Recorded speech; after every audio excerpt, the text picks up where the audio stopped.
Let's get into our biggest story and our updates on Operation Epic Fury.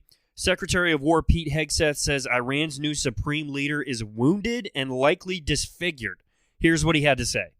Iran's leadership is in no better shape.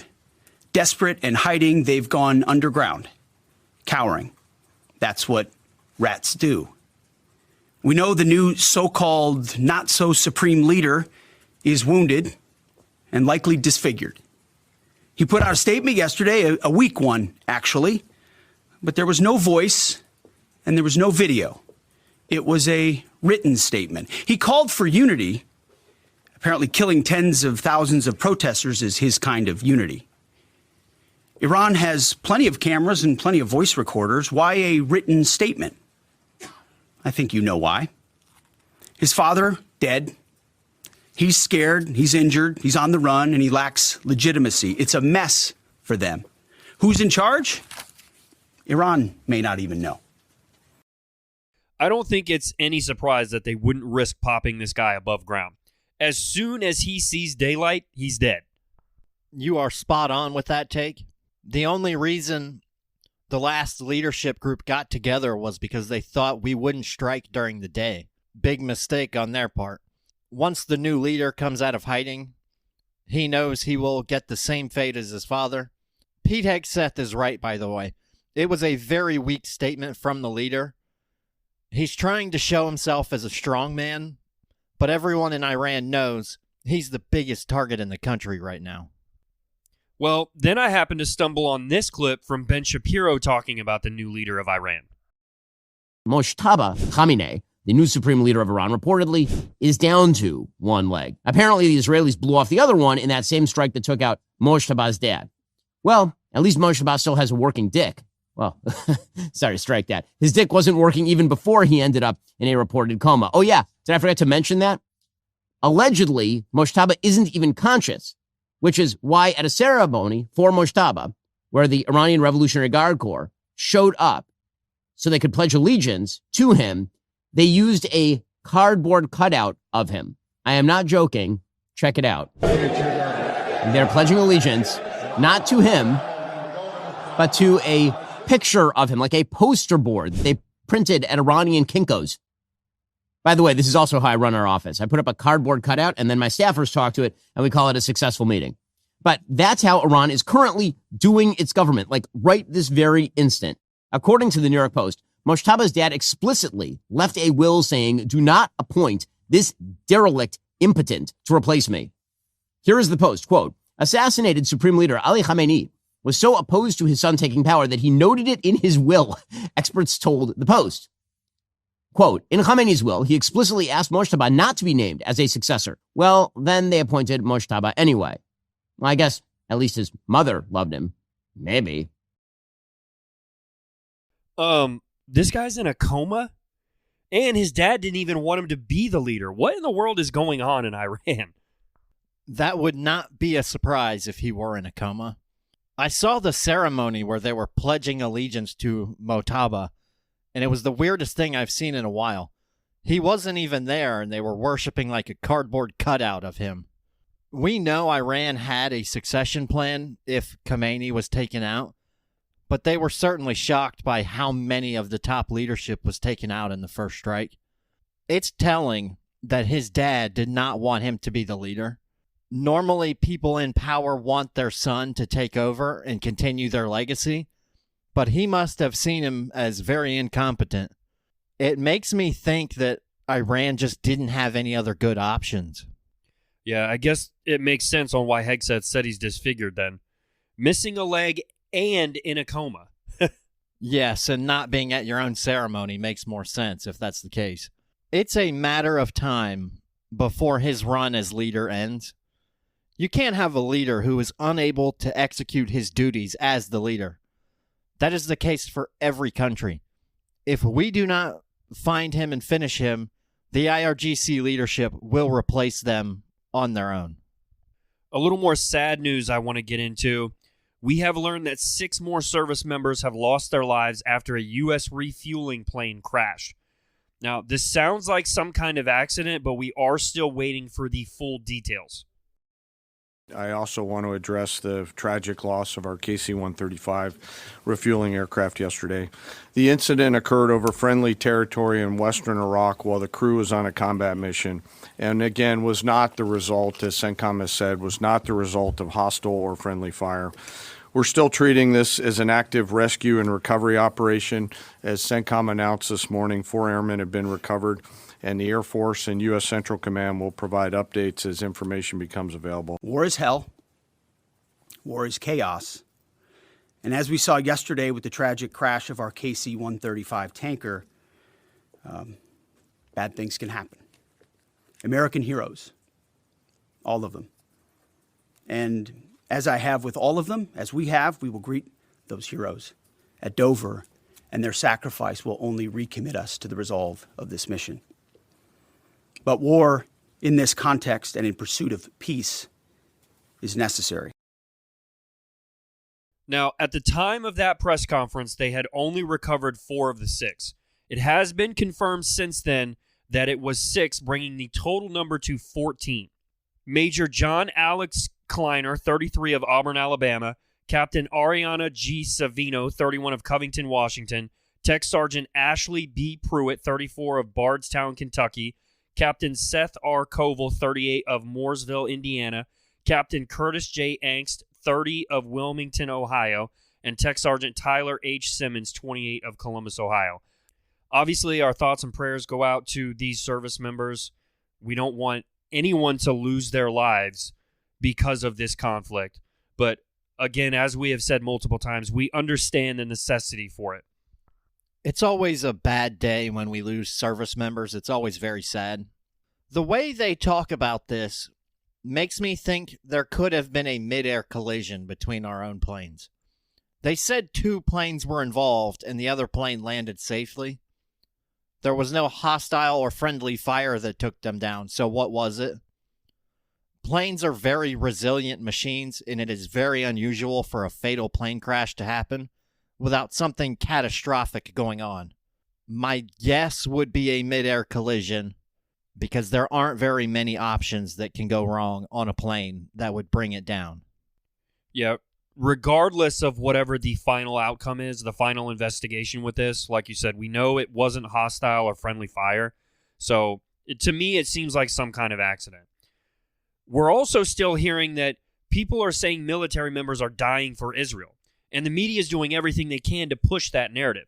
Secretary of State Marco Rubio was very direct in his response when a reporter tried to trap him and say that he and President Trump were saying different things. Yesterday, you told us that Israel was going to strike Iran and that's why we needed to get involved. Today, the president said that Iran was going to get Yeah, your statement is false. So that's not what I was asked very specifically. Were you there yesterday? Yes, I asked okay. you a question. No, were you the one that, because somebody asked me a question yesterday, did we go in because of Israel? And I said, you were asking me that follow-up. And I said, no. I told you this had to happen anyway. The president made a decision, and the decision he made was that Iran was not going to be allowed to hide behind its ballistic missile program, that Iran was not going to be allowed to hide behind its ability to conduct these attacks. That decision had been made. The president systematically made a decision to systematically destroy this terroristic capability that they had, and we carried that out. I was very clear in that answer. This was a question of timing, of why this had to happen as a joint operation, not the question of the intent. Once the president made a decision that negotiations were not going to work, that they were playing us on the negotiations, and that this was a threat that was untenable, the decision was made to strike them. That's what I said yesterday, and you guys need to play it. And if you're going to play these statements, you need to play the whole statement, not clip it to reach a narrative that you want to do, all right? We discussed this in the last episode, and Rubio is right once again. This war was always going to happen. The regime in Iran wanted a nuclear weapon. They were saying whatever they could to get relief from sanctions while still pursuing a nuclear weapon. Israel and the U.S. are working together because our interests align when it comes to Iran. It would be very bad if Iran got a nuclear weapon.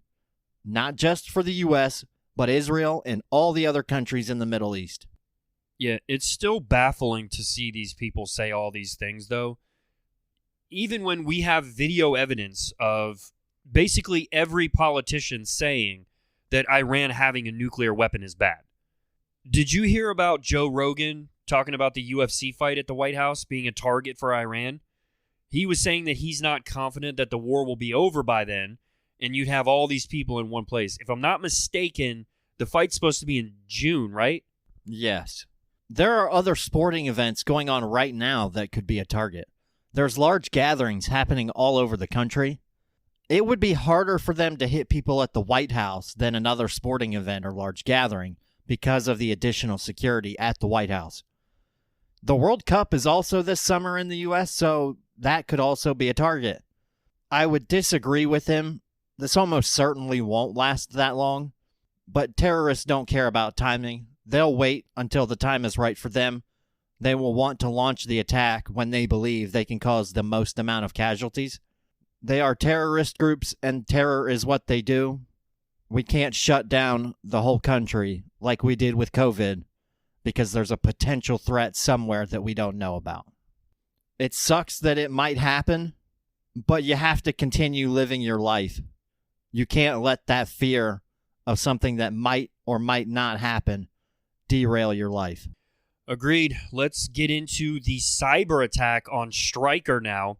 The massive cyber attack on the Michigan-based medical technology company executed by the Iran-linked group Handala on March 11, 2026, has been described as a major retaliatory strike.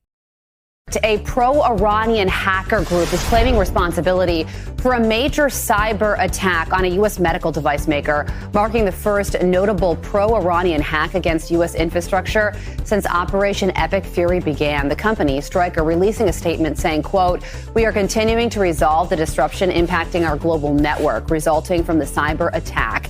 At this time, there is no indication of malware or ransomware, and we believe the situation is contained to our internal Microsoft environment only." The attack caused widespread disruption across Stryker's global operations, forcing the company to shut down offices in over 50 countries. Employees reported watching in real time as a wiper malware erased data from thousands of Windows-based laptops, servers, and company-issued mobile phones, effectively bricking the devices. Handala claimed to have wiped over 200,000 systems and stolen 50 terabytes of sensitive data. During the breach, the hackers displayed their logo and their messages on company login screens, taunting Stryker's perceived ties to Israel.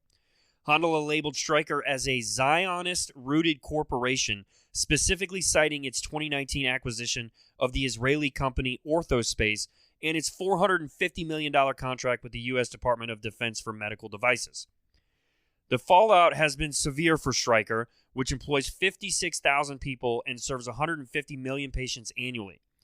Critical internal systems, including email and specialized medical tools like the LifeNet system, which is used by paramedics to transmit EKGs to the hospitals, were rendered non-functional in multiple regions.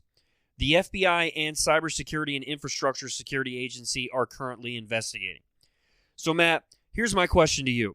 Why would a country use cyber attacks instead of using their own military? Well, there are many reasons why nations do this. North Korea and China are infamous for hacker groups as well. Cyber attacks are a low-cost way to damage your enemy. It does not cost much and requires very little infrastructure. You can do billions of dollars in damage for a fraction of that cost. The attackers also get valuable data from the attack while causing uncertainty in the country that is affected. It's another tool for a terrorist to use, essentially. Now, the one we see quite often is the deniability part because you're not physically present. But once a full-blown conflict with direct military action starts, they don't usually care if people know it was them. The risk of escalation is low since it's already a full-blown conflict. They can claim the cyber attack and use it for propaganda internally. If there is no direct military conflict going on, it's quite typical that hacker groups don't claim it. They just take the data and hide. You know, to me, this just seems like Iran trying to be annoying. They're that pesky gnat that won't go away. But at the same time, you're also poking a very large bear. Very much so. They are a terrorist group trying to cause terror, and affecting medical systems in someone else's nation will cause severe uncertainty within some communities. All right, let's move on to the next Iran update we have. The U.S. Embassy in Baghdad's high-security green zone was hit by an attack on Saturday morning, March 14th, 2026. We are hearing that at least one projectile struck a helipad inside the compound. What's noteworthy this time, though, is that unlike previous incidents, the local air defense systems weren't heard intercepting the incoming strike. This suggests that the projectile either slipped past the defenses or directly damaged them. This embassy hit came right after earlier U.S.-Israeli airstrikes that same morning in Baghdad's Karada and Narawan areas. Those strikes resulted in the deaths of 3 Kataib Hezbollah members, including a top commander. Following the embassy attack, the State Department wasted no time in ordering all U.S. citizens to leave Iraq immediately. Well, ideally, we would have removed all personnel from areas that were potential targets. I understand that might tip off the Iranians that an attack was coming, so it may not have been worth it. Iran is just trying to make this war as widespread as possible to hurt other nations in the region. The hope is that our allies in the region will pressure us into ending the conflict early, but that is just not an option for the U.S. or Israel at this point. If this leadership group in Iran is allowed to continue after the war ends, it will strengthen their resolve and push them to get nuclear weapons as soon as possible. That would mean the war would restart at some point in the near future. Given the U.S. and Israel have both said Iran can never have a nuclear weapon, it will start again. Some more big news I want to get into from Friday, March 13th. U.S. forces hit Iran's main oil export hub, Karg Island, with a massive targeted strike. The operation reportedly obliterated over 90 military spots, including missile bunkers, radar sites, naval mine storage, and the island's airport. The Pentagon's goal here was simple: make it much harder for the IRGC to block the Strait of Hormuz. By taking out those weapons storage areas, mines and missiles specifically, the U.S. is trying to guarantee free and safe passage for commercial ships. Despite the heavy bombing, President Trump stressed on Truth Social that he held back. He specifically chose not to destroy the vital oil infrastructure out of, quote, decency. However, he issued a stern warning. If Iran keeps messing with shipping in the Strait of Hormuz, he'll reconsider immediately and wipe out those oil facilities. Karg Island is a huge deal. It handles about 90% of Iran's crude exports, mostly going to China. It's also one of the only places in the Gulf deep enough for supertankers. In response, Iranian officials claimed crude exports were still flowing just fine. Still, they warned that any U.S. hit on their energy assets would lead them to destroying U.S.-linked energy infrastructure across the region. Well, you don't want to knock out any oil production now with prices already high. If you reduce oil supply, prices will go up even more, and it's important for Trump not to let this conflict on the other side of the world have a huge impact at home. It's a bit of an odd situation because normally in a war, you would target somebody's oil infrastructure, 1, to starve their military, but 2, to cut off their funding from exporting oil. There was clearly an incentive from both the U.S. and Israel not to drive oil prices through the roof. As we said in the last episode, there's still a lot of risk around this. That's why prices have gone up so much. I would be surprised if Trump pulled the trigger on Iran's oil exports, because then China would be competing for the oil with us and prices would go very high. Now, Iran making threats that they will hit our infrastructure is kind of funny. Their conventional military capabilities are destroyed for the most part. It's going to be quite difficult for them to do it. We've already seen numbers that say they're launching about 96% less missiles than they were at the start of the war. Their launch capabilities have been drastically reduced. Not to zero, so they can still cause some pain, but it's hard to believe they have the capabilities to eliminate all of our infrastructure in the region. While we're on the topic of oil prices, I saw a chart earlier today, and I just had to bring it up. So right now, gas prices are averaging $2.90, which, don't get me wrong, is high compared to what we've had for the last several months. But $2.90 is what the gas prices average was. I believe it was either 4 or 5 months into Joe Biden's presidency. From that point on, it was never lower than that. It's tough because we saw over $100 a barrel at certain parts of our lifetime. I remember when I first started driving, we were paying more than $4 a gallon for gas, so it being in the low threes isn't great, but I'm used to it. If it's a short-term thing, it's worth it. Yeah, I just thought it was funny because I first saw a clip of somebody else saying, oh, Donald Trump's bad because gas prices are almost $3 again. But then somebody else was like, well, yeah, it's the average is $2.90, but it was $2.90 5 months into Biden's term, and then after that, like it never went lower than that. It was way higher than that the whole time he was president and didn't go back down again until the end. Well, that was intentional by Biden. He limited oil production in our own country. The left absolutely loves environmental regulations, and crude oil is seen as bad, so they did everything they could to stop it, despite the fact that we have no alternative to oil. Yep, it's the one thing that makes the world go round. As they say in the Landman show, the real crisis is when we run out of it.